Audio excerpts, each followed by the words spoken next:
Vamos a iniciar el día de hoy. Aquí en esta nube de palabras, entre más grande sea la palabra, significa que se ha repetido mayor número de veces. La palabra que se ha repetido con mayor frecuencia es derechos.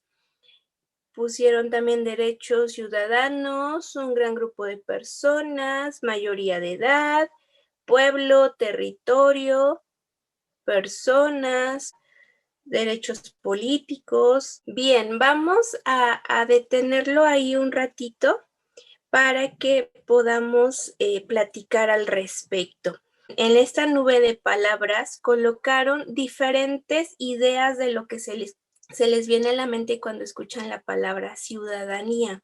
Entonces le voy a pedir, Hugo, ¿usted qué investigó? ¿Qué encontró acerca de ciudadanía?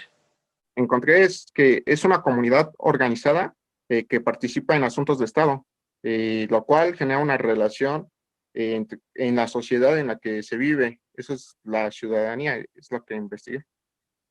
Ok, muchísimas gracias. Yo quiero opinar. Sí, adelante. Bueno, hice varias investigaciones y decía que la ciudadanía eran como los derechos que nosotros adquiríamos con la mayoría de edad a partir de los 18 años para participar en el pueblo. Eran tanto derechos como obligaciones del ciudadano. Para entender esta unidad de aprendizaje que es formación democrática, precisamente necesitamos empezar desde la ciudadanía, porque la democracia, vamos a ver que está presente en la vida de un país, ¿sí? En el desarrollo político de un país, pero no todos pueden acceder o participar en esa vida política. Para eso se necesita de que la persona cuente con una cualidad, y esa cualidad es precisamente la ciudadanía. Entonces es por eso que nosotros vamos a empezar a platicar acerca de lo que es ciudadanía y qué significa ser ciudadano. El tema de hoy es participación social y ciudadanía. ¿Y qué tenemos como antecedentes? Porque para poder entender esta participación social y esta ciudadanía, pues tenemos que entender un poquito acerca de los antecedentes. Y nos dice aquí que en la ciudad de Grecia antigua, y eso estamos hablando de muchos años atrás, el concepto de ciudadanía daba cierto vínculo con unas personas y el Estado. Aquí les tengo que contar un poquito de historia del derecho griego. Grecia estaba establecido, pues es una isla, ¿sale?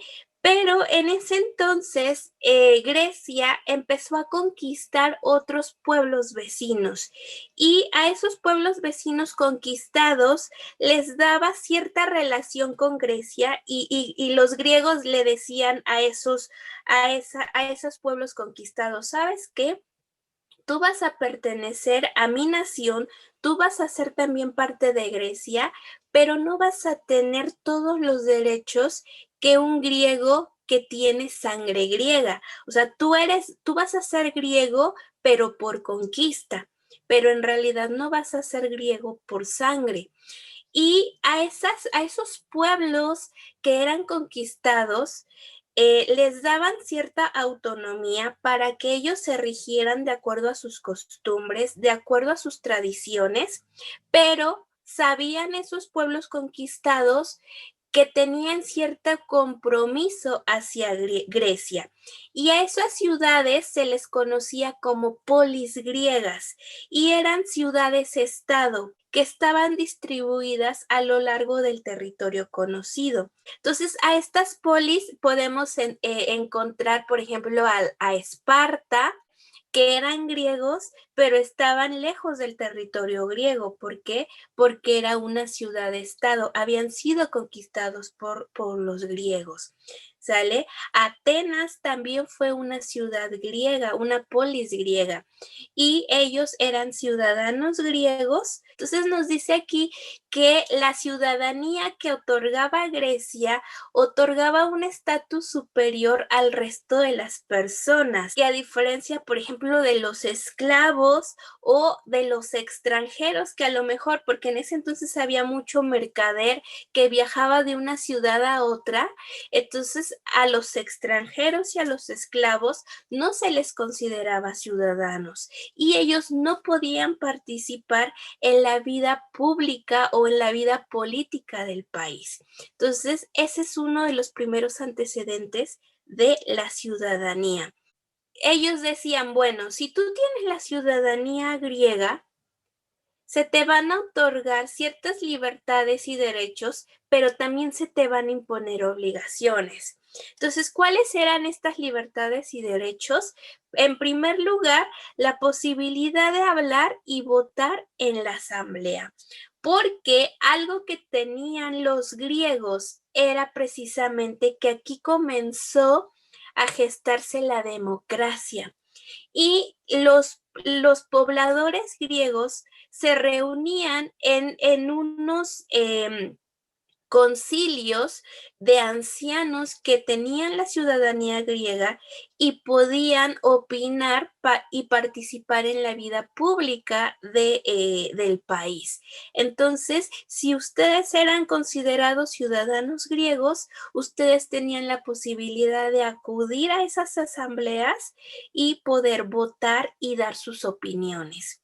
También podían ejercer funciones públicas y aquí pudieran ser gobernadores que precisamente eran los que se encargaban de gobernar estas polis griegas, podían recaudar los impuestos, que era una de las principales funciones públicas que se estaban realizando en este tiempo. Y participar también en la actividad religiosa, porque aquí no cualquier persona podía participar en esta parte de las actividades religiosas. También se podía contar con la protección de la ley. Porque al ser ciudadano griego, no cualquier otra nación podía meterse con ustedes, porque la ciudadanía griega les daba cierto estatus y les protegía respecto con otras naciones. También les daba beneficios sociales porque para la compra de bienes, para frente a otras naciones, les daban preferencia precisamente por ser griegos. Entonces, ese es algo bien importante que les otorgaba ser ciudadanos griegos. También poseer tierras, que era también lo que les decía, un extranjero no podía llegar a Grecia y decir quiero comprar esta casa, quiero comprar esta parcela. Solamente los ciudadanos griegos podían realizar esas funciones. Pero por otro lado, les daba también ciertas obligaciones, como era desempeñar funciones que era también de lo principal era el pagar impuestos, porque al ser ciudadanos griegos, pues se reconocía que tenían que pagar de alguna manera por ese derecho y sostener al Estado griego. Y por ello es que tenían que pagar estos impuestos y en caso de guerra o en caso de algún conflicto, tenían la obligación de defender a Grecia. Entonces, eso es algo bien importante. Y se perdía esta ciudadanía por causa de delito, por no demostrar y no tener una vida, digamos, decorosa frente a otros, porque los griegos decían, bueno, si vas a ser griego y si vas a tener ciudadanía griega, necesitas conducirte con cierto decoro. Pero si tu forma de vida no es apropiada, entonces puedes perder el estatus de ciudadano griego. También se perdía por no pagar impuestos, por robar, por desertar del ejército griego.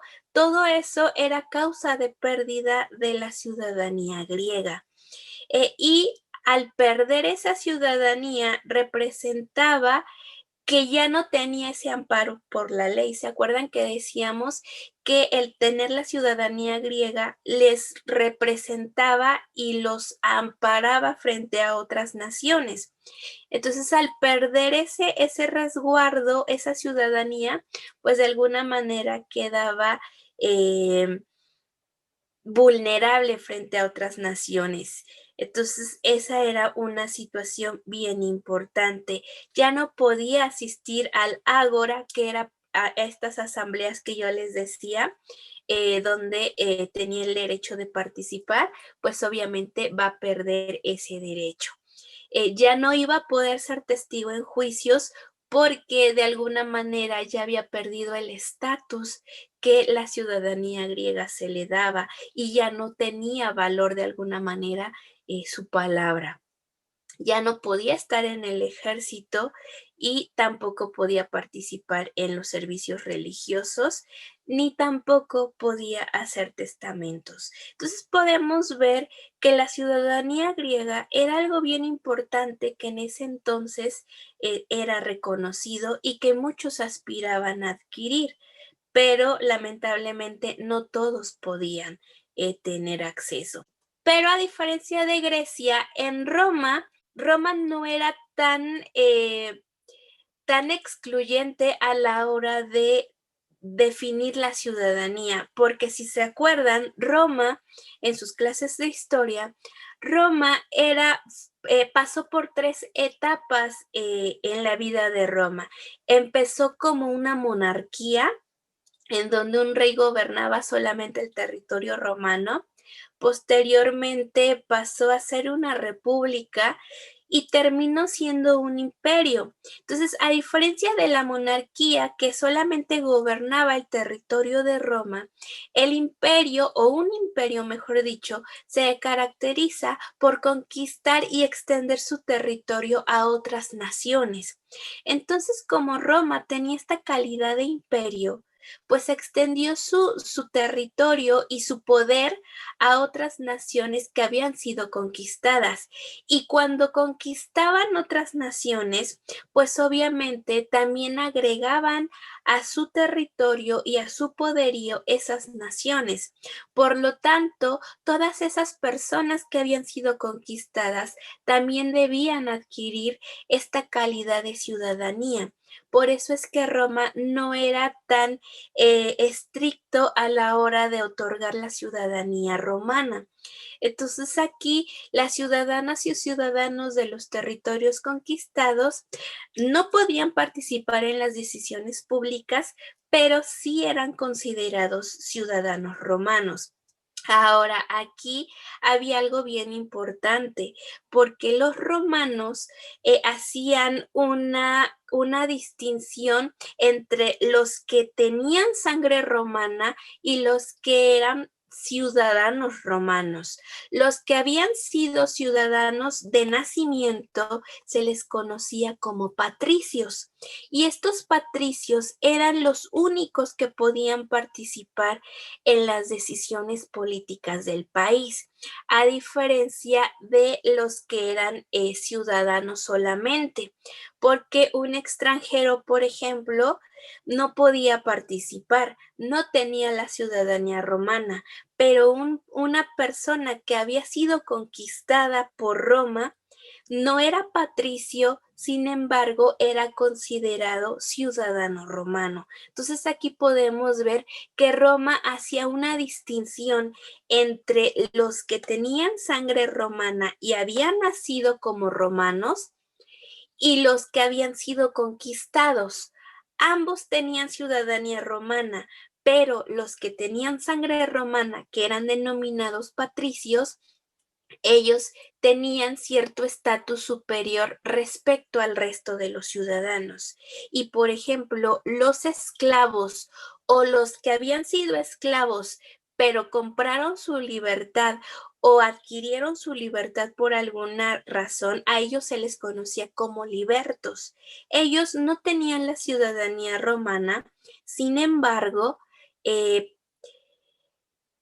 formaban parte del pueblo romano. Entonces, aquí podemos ver cómo Roma hacía esta distinción entre los que tenían ciudadanía romana y los que eran extranjeros, esclavos o libertos.